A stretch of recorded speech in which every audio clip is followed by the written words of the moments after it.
लड़का अपना दुपट्टा उठा लो, जमीन पर घिसा जा रहा है। लड़की दुपट्टा भी अपना फर्ज निभा रहा है। कोई चूम न ले मेरे कदमों की मिट्टी को, इसलिए निशानात मिटा रहा है।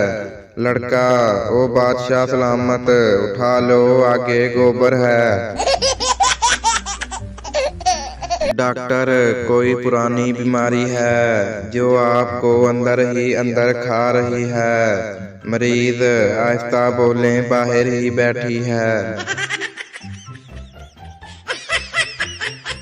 शोहर बीवी से फोन पर आज क्या पकाया है। बीवी गुस्से से बोली जहर। शोहर तुम खा कर सो जाना, मैं आज देर से आऊंगा।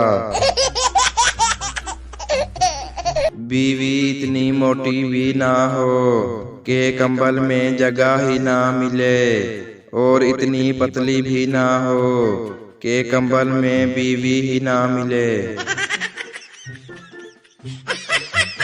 एक आदमी यूनिवर्सिटी के बाथरूम में गया।